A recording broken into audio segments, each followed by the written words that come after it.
That's how little an introduction Ha-Joon Chang needs, that everybody started clapping before he'd even been introduced. Hi, everyone, and welcome to this exciting event. I'm Zoe Williams from The Guardian, and I'm here to do a tiny amount of housekeeping before we start. We're web streaming. If you don't know what that means, it doesn't matter because you're here. But welcome to our web viewers if you're not here. Of course you are here. The hashtag is Pelican Books. If you want to get involved in the discussion on Twitter, again, that's for people who aren't here. Turn your phones off if you are here, not if you're not here.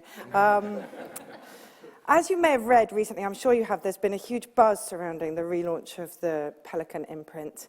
The idea of bringing cheap non-fiction titles that don't just give you ideas but really democratize knowledge that a lot of people think that we shouldn't kind of freely discuss is vital. It's kind of democratically vital, and it's vital for literature too, I think.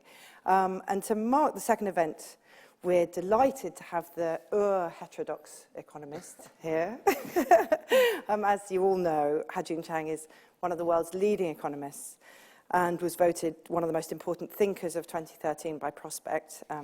He's professor of the Faculty of Politics and Economics at Cambridge University and is the author of 23 Things They Don't Tell You About Capitalism. And his new book is this Pelican one, Economics, the User's Guide.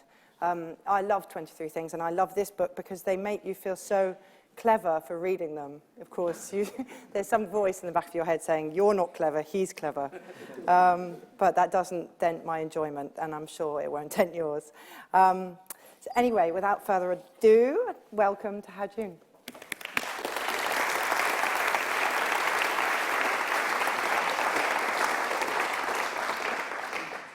Right.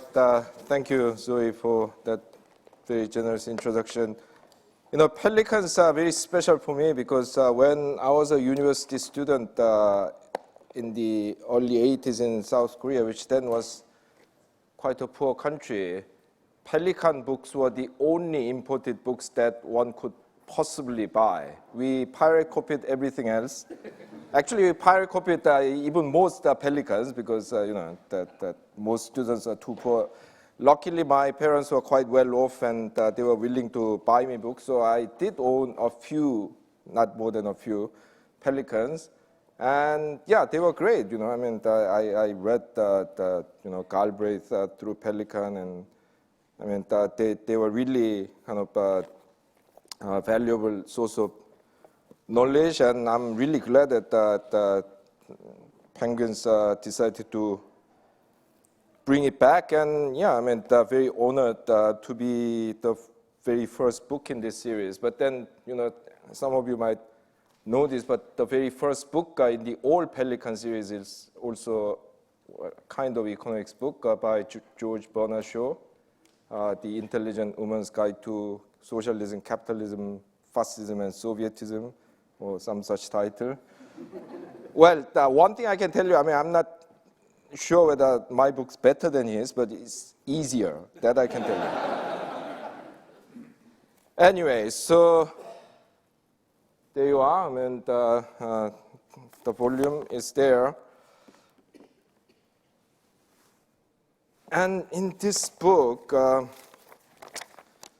I try my best to dispel this widespread perception that economics is too complicated for non-economists.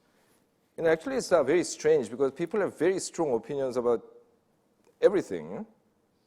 Iraq war, gay marriage, does God exist, you know, global warming. You all have very strong views on these things, despite not having a degree in theology, not having a degree in energy economics, not having a degree in international relations. But when it comes to economics, people say, oh, yeah, it's for specialists, you know, I don't know. You know. But why, you know? I mean, if you can have a very strong view on Iraq or Afghanistan without a degree in international relations, you should have a strong view on government economic policy without a degree in economics. You know, I say that this is only because the economists have been fantastically successful in making people believe that it is actually a lot more difficult than what it really is. So they'll tell you, oh, you know, I could explain it to you, but then you don't understand. But in my previous book, 23 Things They Don't Tell You About Capitalism, I stuck my neck out and said 95% of economics is common sense. Of course, made to look difficult with the use of jargon and mathematics.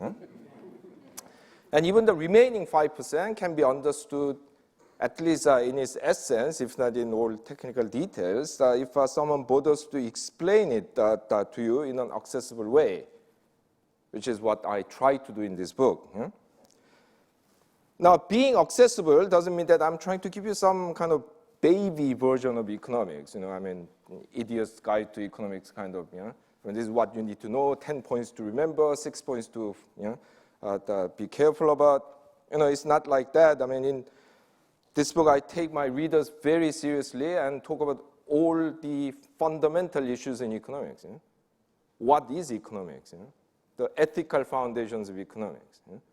Whether you can separate economics and politics, and how different ways of conceptualizing the economy affects the way we see the world. For example, people think that today's free market economics is a direct descendant of Adam Smith, but this is not true. In Adam Smith and other so-called classical economists, the society, the economy was conceptualized as being made up of classes. Not individuals. And the whole theory evolved around how the way these different classes with different kind of material interests behave affect the way capital is accumulated, the economy grows, income is distributed, and so on. Today in free market economics, there's only individual. When you tell people, oh, isn't there a class? They'll say, no, I mean, that's an old Marxist concept.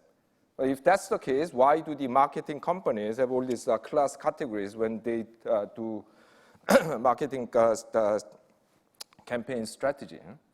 Because they'll look at groups A, B, C, C1, C2, target the advertising according to the type of people who they are targeting. Anyway, so I talk about all these serious issues. This is the table of contents, and as you can see, the book contains lots of things that you don't normally see in an economics book. So, for example, there's a whole chapter discussing what is economics.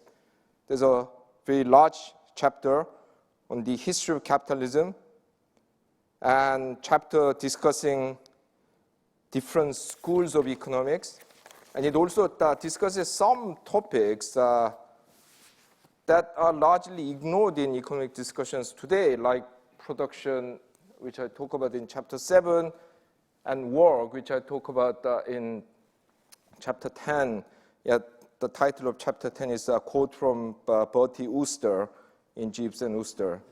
When he was asked by his a lady whose daughter he was trying to marry, whether he works, Jeeves said, Wooster said, well, I've known a few people who have worked.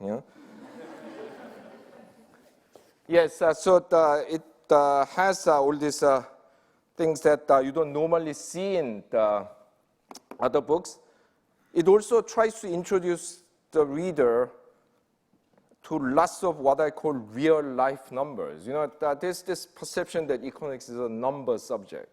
Actually, you grab a recent graduate and ask him or her what the national output of his or her country is. Probably 90% of the time, the guy will say, I don't know.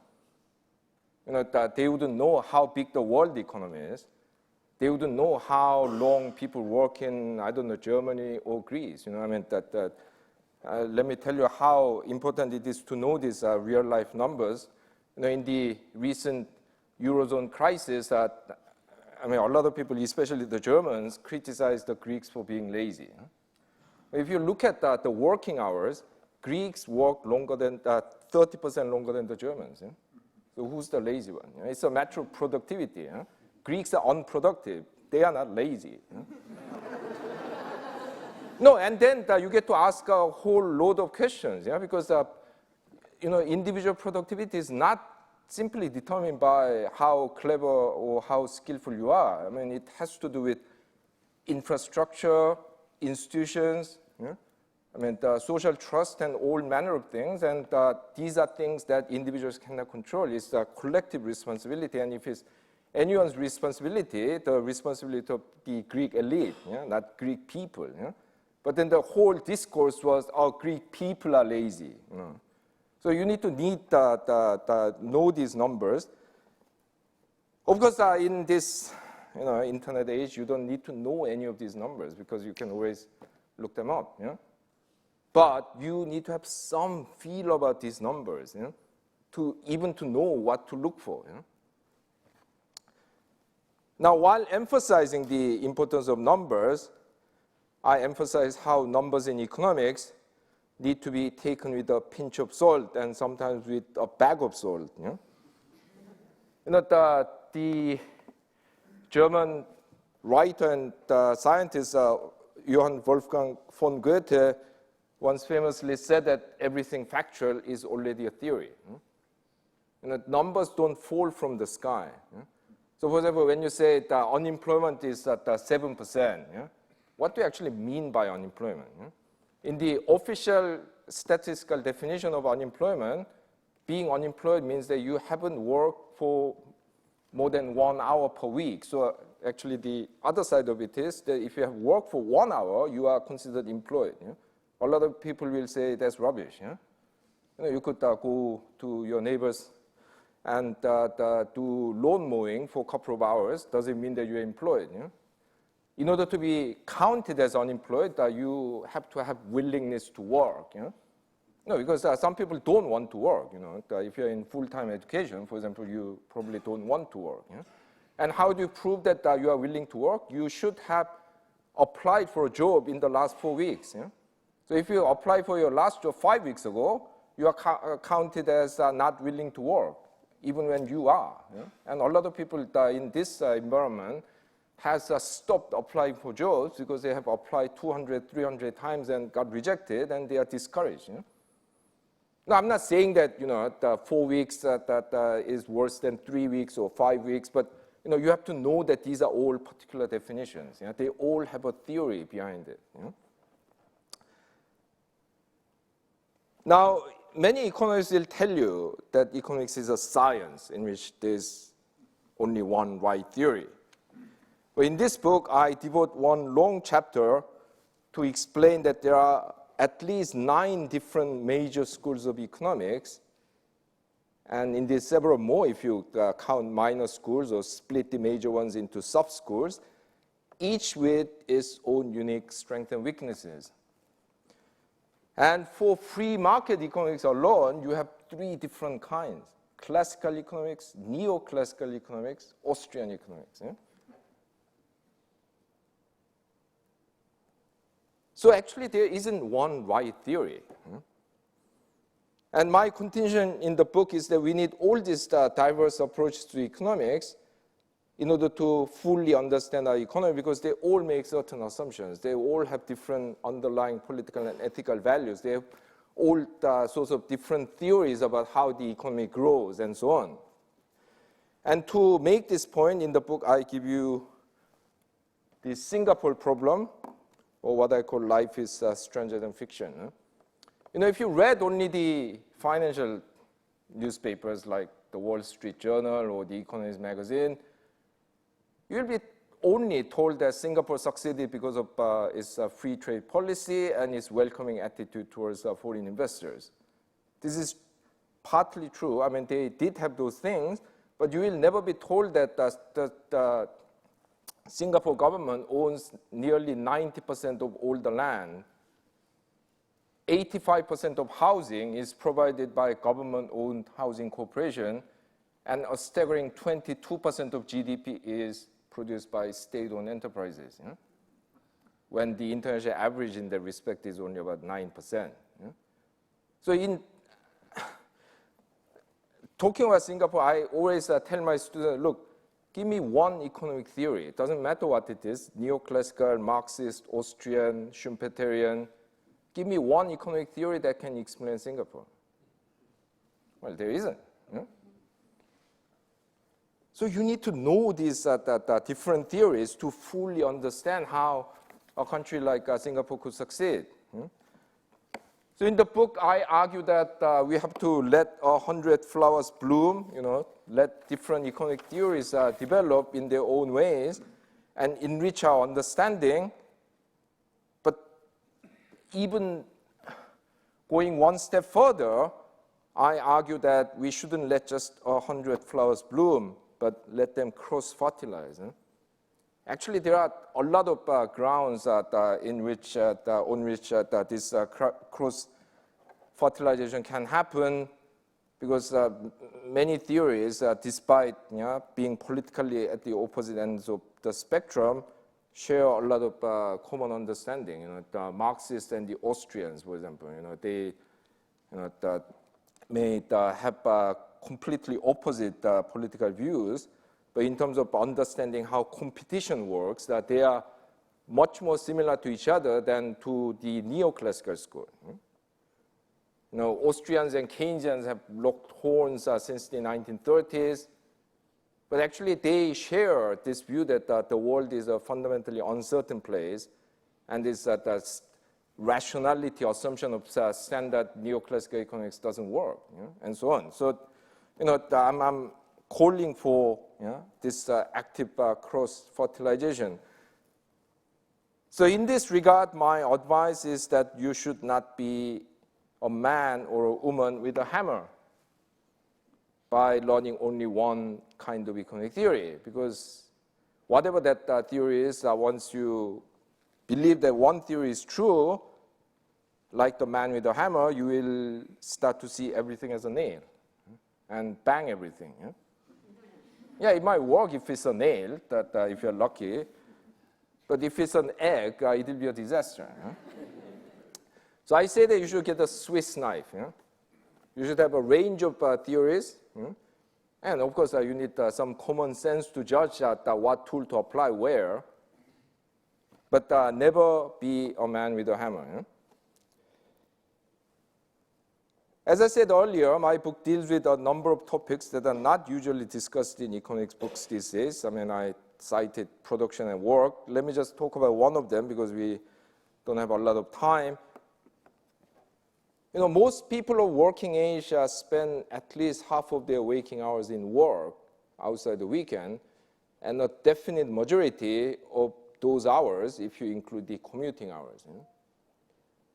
And if you are some unlucky black guy stuck in one of those far-flung townships in South Africa, you could be spending up to 6 hours a day commuting. Because the old apartheid regime didn't provide, and the new regimes that haven't quite made up for it didn't provide public transport for these townships, and these people have to commute with these minibuses, which are strangely called taxis in that country, run by these gangsters, charging an arm and a leg, but then they have to take it because that's the only way to get into town where their jobs are. So actually, we are spending a huge amount of time in work. Especially these days, if you're in white-collar jobs, you never leave work because there's the email, there's the Facebook, and there's the messages and mobile phones. And despite all this, there's very little discussion of work in economics these days. How many economics books have you read that discuss work? In this dominant economic theory that is of today, that is neoclassical theory, people are mainly conceptualized as consumers. And work is considered as what these economists call disutility, that you have to put up with so that you can earn money with which you consume goods and services and then derive pleasure, or what they call utility. That's your aim, deriving pleasure from consumption. Work is only a means. But what happens in our workplace fundamentally affects us, not just our immediate physical and psychological well-being, but also our identity and our sense of self-worth and our self-fulfillment. This is why these days in many rich countries, a lot of people are very unhappy, or shall we say unhappier, compared to, say, a couple of decades ago, despite the fact that they have higher income. Why? Because the work has become more stressful. You know? Work intensity has increased. I mean, if you're working in Amazon warehouses, you know, they track you down with GPS. You know? I mean, there's a greater psychological pressure to perform, even if it's meeting stupid goals. You know? All this performance-related pay and so on. No, I'm not against performance-related pay, but very often, you know, the performance is defined with something that is easy to measure, which may not be the right, you know, the thing to pursue. We are having longer and more crowded commutes. We have less job security. People are a lot more unhappy, despite the fact that they have a higher income. But then, you know, economists tell you, no, you should be happy. You know, Britain today has 20% higher income than, say, 1975. You know? Why aren't you happy? You know?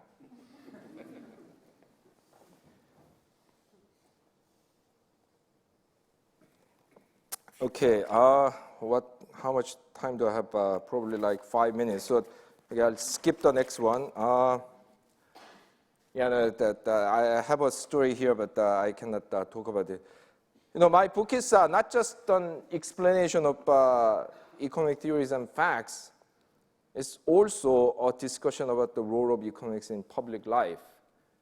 And in this regard, I have 3 sets of observations to make. The first one is never trust an economist, and that includes me. Yeah? You know, professional economists that like to say, we know what is correct, you know. No, they don't have a monopoly over truth. I already told you that there are 9 different kinds of economic theory. So the right, yeah, the conclusion depends on which economist you talk to. Yeah? And I argue that it is entirely possible for people who are not professional economists to have sound judgments on economic issues. I even argue that sometimes their judgments may even be better than those of professional economists because they may be more rooted in reality and less narrowly focused. And I argue that indeed the willingness on the part of the ordinary citizens to challenge professional economists and other experts is a foundation of democracy. You know, if you really believe that all we have to do is to listen to the experts, to listen to the professional consensus of the experts, why do you need democracy? Yeah, let self-elected elites appoint each other and run the world. You know, this is why a lot of people are unhappy with the European Union. You know? I mean, them kind of imposing so-called technocratic governments in Italy and Greece. You know, I mean, Mario Monti, I mean, I know him a bit. I mean, he's a very capable and economist and decent person. So I'll have him any day over Berlusconi.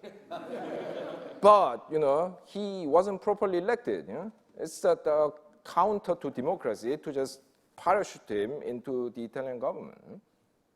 Yeah, a lot of people said, yeah, but then, you know, he's competent. But if that was the only excuse, I mean, you can make that excuse in, you know, China, in, you know, any dictatorial country. You know?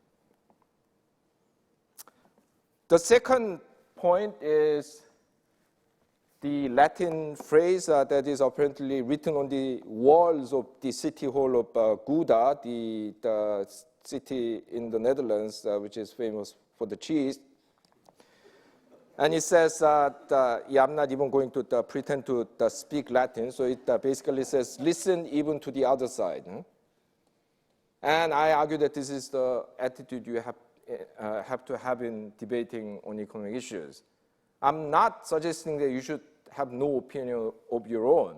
But what I'm trying to tell you is that given the complexity of the world and given the necessarily partial nature of all economic theories, you should be humble about the validity of your own favorite theory and should keep an open mind about it. Finally, throughout the book, even while I constantly make reform proposals, I emphasize how difficult it is to change the economic reality.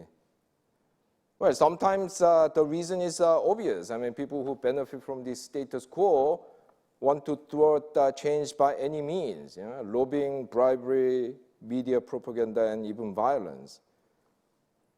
But the status quo often gets defended even without some people actively being evil.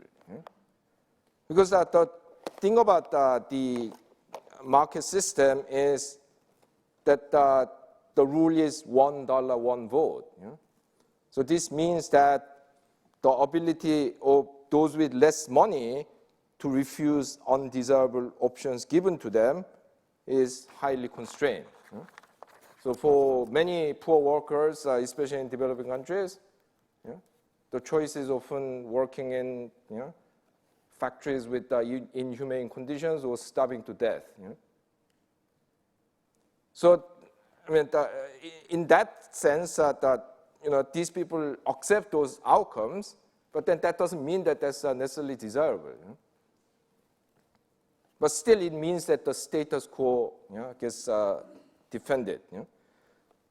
Also, we can be susceptible to beliefs that are against our own interests. The best example is that what happened when Barack Obama tried to reform the American medical insurance system, and there were all these pictures of old pensioners demonstrating against what they call Obamacare, with placards saying things like, "Government hands off my Medicare." Well, except that Medicare is a government program. So with people like this, the insurance companies and the profit-making hospitals in America have a whale over time. I mean, they don't even have to defend themselves. Well, this is what the Marxists used to call false consciousness, or also known as the Matrix, the movie. But acknowledging the difficulties involved in changing the economic status quo should not make us give up the fight to create a better economy and better society. Yes, changes are difficult, but in the long run, if enough people fight for something hard enough, many impossible things can happen. And don't forget, I mean, 200 years ago, if you suggested that America should abolish slavery, you would have been branded at least unrealistic, and probably loony. 100 years ago, the British government put women in prison for asking for vote. A lot of women actually said, "Why do we need votes? We have our husbands and brothers to represent our views." 50 years ago, most of the founding fathers of today's developing nations were being hunted down by the British and the French as terrorists, well, including the founding fathers of Israel. Well, this is why I, in the book, quote Antonio Gramsci, the Italian Marxist, who once said that we need to have pessimism of the intellect, but optimism of the will. You have to accept the difficulties of changing the status quo, but you have to believe that this can be done. And finally, as Nelson Mandela used to say, it always seems impossible until it is done. So there I end my talk. Thank you.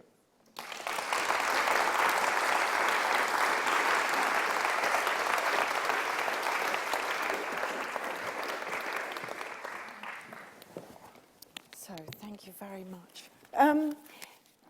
It's really interesting when you describe that there are 9 schools, that neoclassical economics is not the only school. No. How do you account for the fact that it has held such sway for at least 30 years? Naomi Klein's idea that this was actually done with funding and or violence. Do you agree with that? Well, that's part of the reason, but, as the famous German physicist Max Planck once said, science progresses one funeral at a time, Unfortunately, universities have a tenure system, so once one idea gets entrenched, it's very difficult to change that.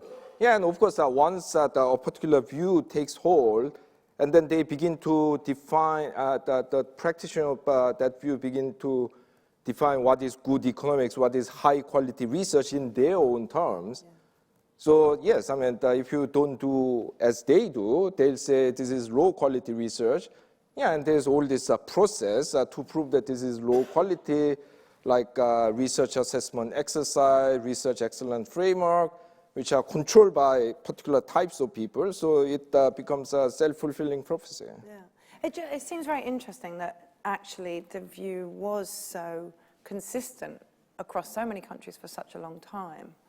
And I mean, do you see anything nefarious in it? Do you think there are kind of entrenched interests that have been influencing things? Or do you think this is just the way the ball's been rolling in one way? Yeah, no, of course. I mean, if you practice a theory that ultimately defends the status quo, ultimately defends what is going on as just and efficient or whatever, then yeah, you will at least implicitly get favored. Yeah? So you will get more exposure, more column inches, more airtime, and so on, and then I mean, that reinforces your position. Now, I'm not saying that all sort of economists that are practicing this kind of free market type of economics actually intentionally make things up to defend the status quo. But at some removes these kind of abstract research feed into this kind of defense of the status quo. I mean, let's take the example of Catholic theology in the Middle Ages. Yeah? I mean, it was an ideology defending the system as just and God-given and whatever. That doesn't mean that all the theologians, all the monks and so on, were trying to defend injustice. I mean, intentionally. Yeah? So a lot of economists are perfectly decent people, but the whole structure is such that they eventually contribute to kind of pushing these ideas. Yeah? You've said in the past that you're in favor of radical change in incremental basis. Yeah. What do you think that would look like? How do you think that would start? What do you think we need to be lobbying for? Oh, well, first of all, there has to be a recognition that something's seriously wrong. Yeah. No, but I mean, this hasn't happened. I mean, partly because of the people being too busy and exhausted to think about this, partly because they haven't got anything handy to read to understand what's going on, and huge media campaigns. So the one common idea that people have is that we have this huge deficit because of the previous Labour government. Yeah? But the truth is that almost the entire deficit is accounted for by the fall in tax revenue following the recession. I mean, deficit is a difference between tax revenue and spending. Yeah? But then people are fed this narrative which only focuses on spending. So they think, oh yeah, it must have been we spent because we spent too much that we have deficit. Yeah? No, that's not true. Yeah? And then the Prime Minister David Cameron comes out and says that we have to all repay our credit card debt. Yeah? No, of course this country has a huge household debt issue is one of the highest in the world as a proportion of GDP. But if we all try to repay our credit card debt, the economy will collapse. Because my spending is your income. Yeah? But this idea is so kind of not recognized that people think, yes, that probably the government should manage our finance in such a way that we have to manage our household budget. And therefore, yes, I mean, we have this gap, whatever you say, we have to reduce spending. Yeah?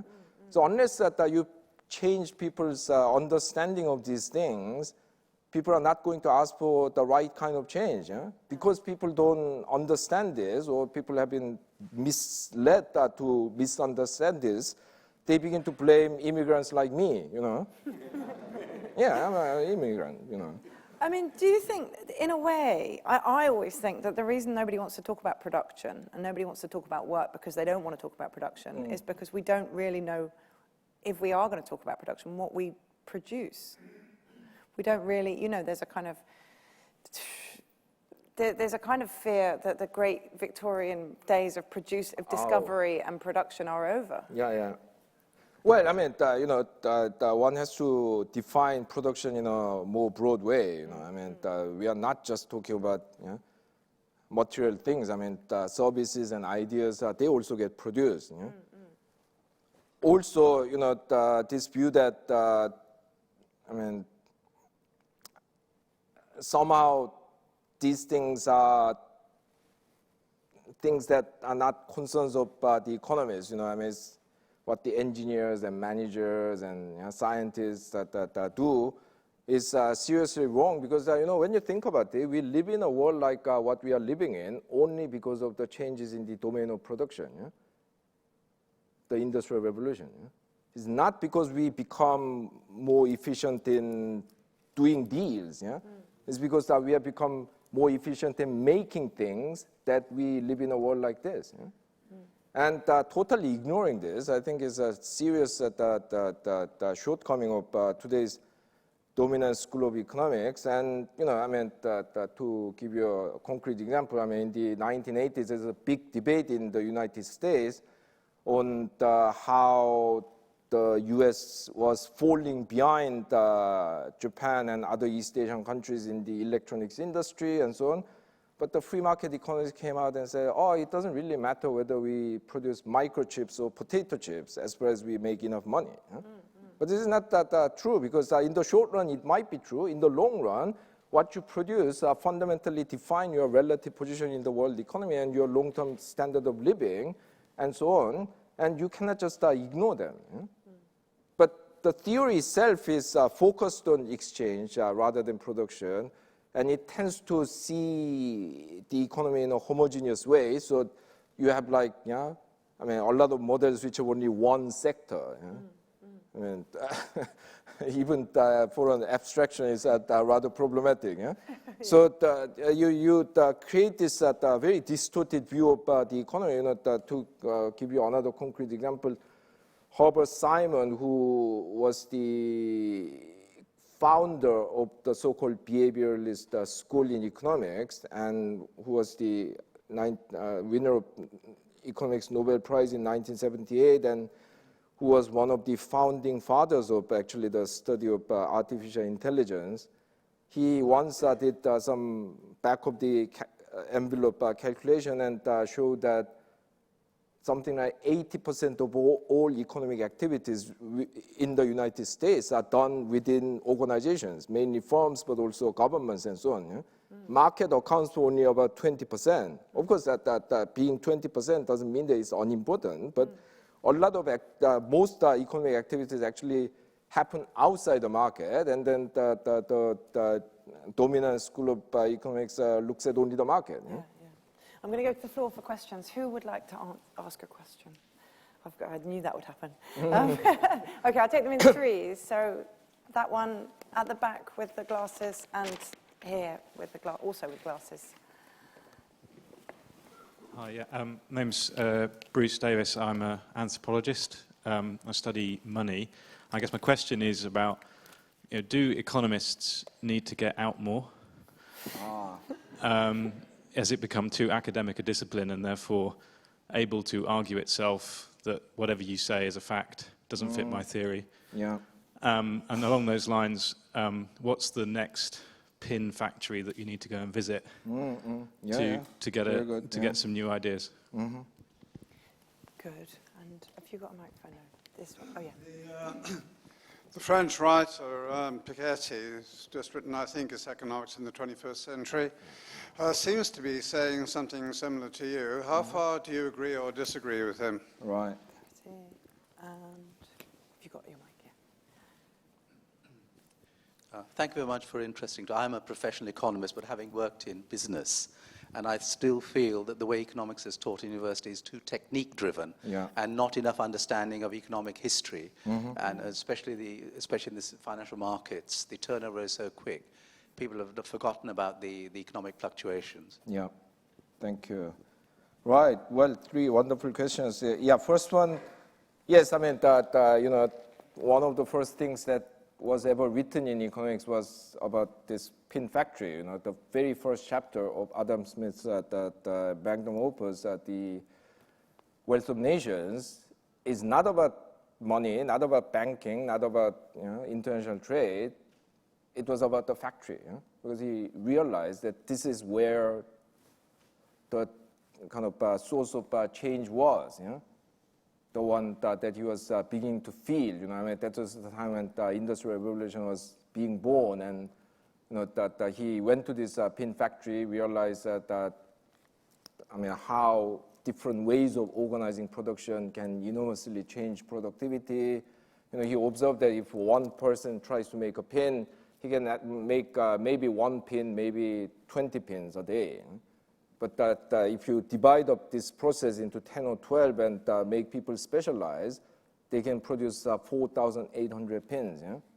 Actually, in 1980, the late Cliff Pratton of University of Cambridge visited another pin factory, and then at that time they were producing 800,000 pins per worker.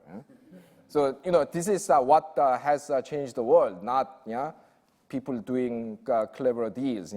Now, on what you said, I mean, do the economists need to gather more? Unfortunately, there's a huge disincentive against going out. Because in the profession, there is this attitude that the less related to the real world what you do is, the cleverer you are. No, seriously, I mean, so if you are the cleverest, you do very abstract mathematical modeling of the Turing machine and information cascade and many things that have no direct relevance to the real world at all. If you are a bit less clever, probably you will do macroeconomic modeling. If you are even less clever, you might do, I don't know, the development economics like I do. If you are really bottom of the pit, you will go out and do surveys in factories. Yeah, so they actually, they wouldn't have given a tenure to Adam Smith. I mean, what's this man doing? Going around factories asking how many pins you produce. Mr. Piketty, well, I unfortunately haven't read his book yet, so I cannot comment on it. But yeah, the broad kind of thesis that I see in the book reviews and newspapers and so on, I agree. I mean, but beyond that, I cannot really say. Teaching of economics, yes. I mean, this is actually, I mean, something that is going to become even bigger issue. At the moment, there's this international movement of students demanding a fundamental change in the teaching of economics, because they spend all their time learning mathematics and statistics. Of course, these things are important, but it's a bit like teaching people how to use a hammer before telling them that there's an egg, there's a nail, there's wood. They don't know why they are learning it. They know very little about the real world. Not to speak of history. I mean, not knowing history, you can partly understand, but they are not taught anything about the real world. Actually, there was this very interesting article in a Norwegian newspaper where it was reported that when students demanded that they want to learn more about the real world economy, the professor said, "Oh, we are teaching you the analytical tools. You have a lifetime to learn about the reality."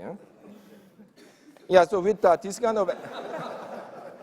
this kind of attitude, people come out with, I mean, hammer is, I mean, probably not the right analogy. I mean, because these days, economics graduates come out with a machine gun. No, really powerful, highly sophisticated technique, but they don't know why they are using it, how to use it. For what purpose they are using it. So they just go out and shoot anything they can't think of. And then this, that is a huge problem. So yes, I mean, I understand that this International Student Alliance will publish some kind of open letter very shortly, like next week or something, calling for a fundamental rethink about how we teach economics. Don't get me wrong, I'm not, unlike some people, against mathematics or statistics. Yeah? But you need to have a kind of balance. Yeah? You can't just teach them all about these techniques without telling them why they are learning it. Yeah? Exactly, yeah. That's right, yeah. And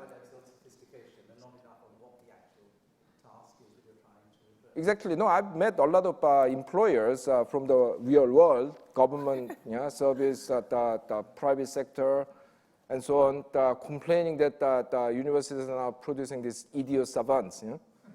No, really, I mean, they are fantastic at running the statistical packages and building sophisticated mathematical models, but they don't know why they are doing it. Yeah? Right, I'm going to go to that gentleman in the blue, and then with the beard, and then this lady with the glasses.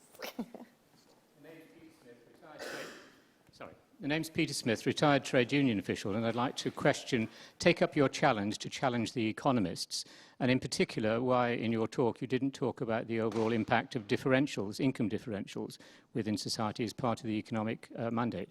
And in particular, if one looks at the current society, if you look at the differentials, say, between the City of London and, let's say, Sunderland, where much of the work is done, how does one justify that? Yeah. And if one looks at the way in which the chief executives of the major companies that they've taken down were on phenomenal differentials compared to those who were actually working for the company. Mm-hmm. They're talking about differentials of 100 times, whereas differentials of 10 times at one time were thought to be excessive. Mm-hmm.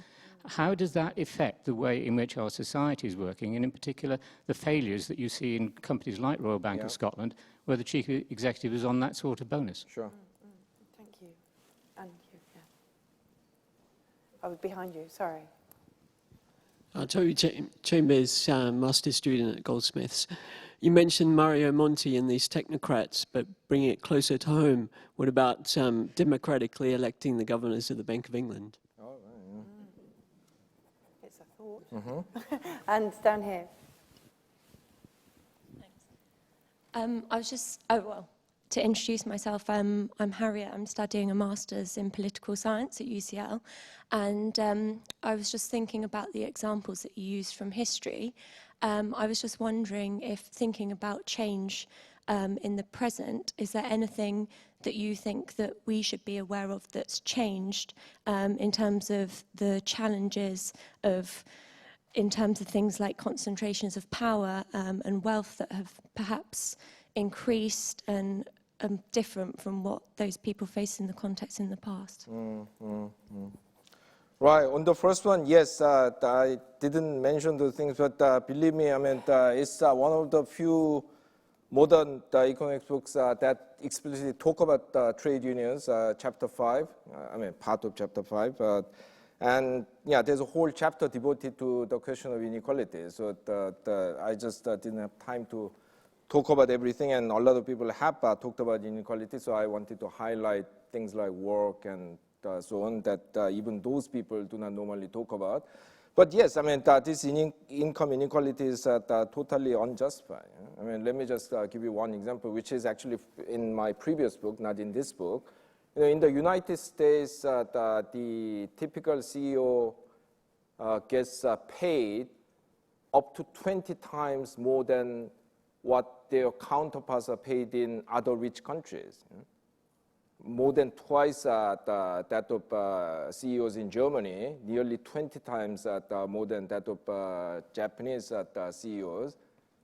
But then their companies are losing out to those other companies.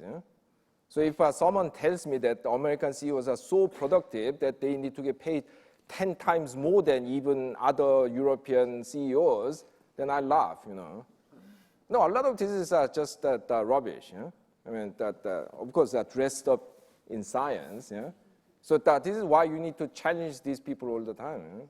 But then you need these facts and some theory to throw at them, because if you just say, don't you think it is unjust? They say, oh, no, but pay reflects productivity. If CEOs are unproductive, they'll be kicked out, the kind of things you have heard. Technocrats, yes. I mean, Bank of England and many other important organizations could do with those things. I mean, don't forget that in Germany, they even have worker representation in large companies. They have this thing called, I once again talk about it in the book, co-determination system, where all large companies have two boards. Yeah? So they have a managerial board, which is like the board of directors in other companies in other countries. But on top of that, they have this thing called the Supervisory Board. And this board has the right to rule on the most important things like shutting down of factories or mergers and acquisitions and these big decisions. And this board is made up of the equal number of representatives from the managerial side and the worker side. There's then the chairman, who is appointed by the managerial side, who has a casting vote. But this casting vote is very, very rarely exercised. So basically, this is how German companies have been minimizing plant closure and things like that. So yes, I mean there are many different ways of organizing the economy. I'm not saying that Britain should copy Germany, but yes, I mean given the importance of the financial sector in this country, maybe you could start with actually the Bank of England rather than manufacturing companies. Yes, I mean, history lets you put things into perspective. When I get depressed, I read history of 18th and early 19th century when things were really depressing. So I get a bit lightened up. No, seriously, I mean, when was the first time when you had universal suffrage in this country? 1928.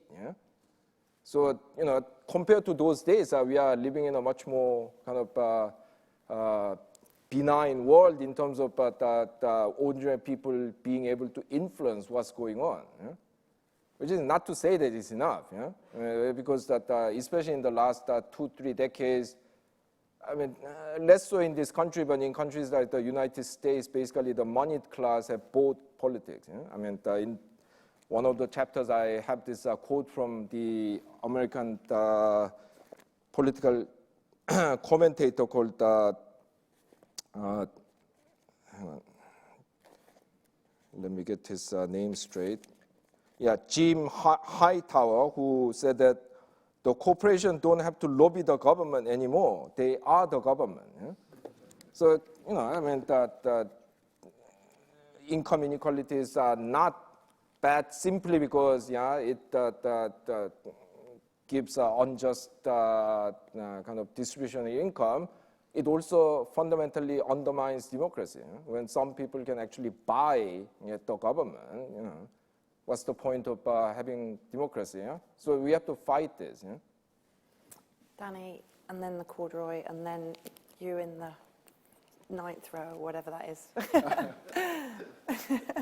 I didn't mean to call you the corduroy. Thank you. Danny Dorling, a geographer. You mentioned the effects of the research excellence framework in universities and the way it's steering academic economists towards doing a particular kind of economics. You'll be aware that the committee is currently sitting and the result of the exercise will come out towards the end of this year.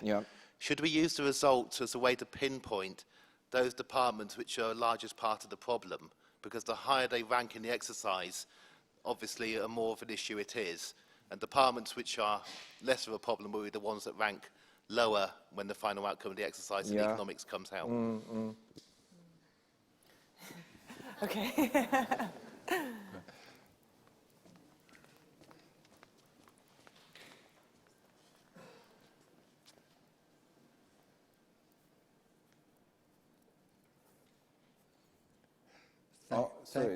We're waiting.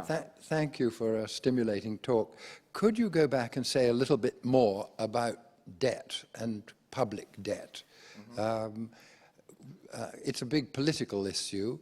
What about interest rates and public debt? Does it matter how big the debt is? Can we just let it expand exponentially? Thank you. Thank you. And you over, If you've got she's on her way. Hi, Faiza from the New Economics Foundation. So all of the theories that you look at there, or you spoke about, and one of the focuses is of course growth, and that doesn't tend to change. Given that planetary boundaries, I'm thinking now about climate change, etc., is there space for a new kind of theory, or is it still a matter of cutting and pasting from different theories? Mm-hmm. Great. 3 great questions. Yeah. Although I didn't understand the first one. Oh yeah, no. First one is clear. I mean, unless you publish in, I mean, common to all subjects, but it's particularly a problem in economics because it's ideologically very very ideologically driven. Unless you publish in certain journals, you are not going to get recognition, and then the government can put pressure on the department by cutting funding, and then the department can justify sacking people they don't like on the ground that, well, you being here lowers our rating and that you have to go. So yes, I mean, it's a huge problem, but I mean, it's not a new problem. That this has started already in the early 90s when they had this research assessment exercise. Actually, if anything, the current framework is slightly less damaging than the earlier one because in the current frame, at least they give some recognition for your contribution to public debate, which wasn't there in the old exercise. But yes, I mean, you could therefore say that the higher the ranking, the more problematic the department is. But unfortunately, at the moment, in economics, that 90% of the profession is made up of neoclassical economists. So probably you will have to go down pretty low in the ranking to say that actually this department is quite okay. Yeah, public debt. If most of your debts are owned by your own nationals, you can actually have very high level of public debt, like in Japan. It's equivalent to more than 200% of GDP. But then, it's all owned by the Japanese people. Well, not all, but more than 90%. They don't have to worry about that much. But yeah, if it's owned by foreigners, if it goes too high, and then they can, one day decide that they're going to leave, and then you might have a pressure on the currency and all sorts of problems. So, yes, high public debt is a problem, but for example, in the British case, I don't think you had to have that kind of drastic kind of austerity program to maintain so-called investor confidence. Of course, my interpretation is that it was used as an excuse to attack the welfare state. So, but it all depends. Once again, I mean, there's a common misunderstanding. Debt is a terrible burden for the future generation. There's another misconception because your future generation consists of people who have to pay the taxes to repay the debt, as well as people who get repaid for the debt. So it's a distributional question.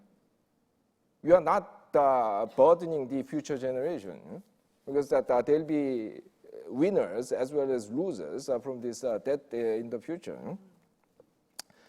Finally, on the climate issue, I have the section at the end of the chapter on production discussing how it is imperative that we need to restructure our consumption pattern, production system, living space, and so on to deal with this climate issue.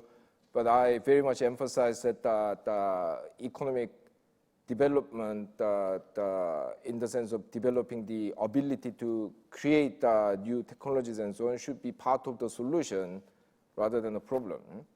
Because in the end, I mean, we are not going to, achieve get out of this problem simply by reducing consumption. No, seriously, I mean,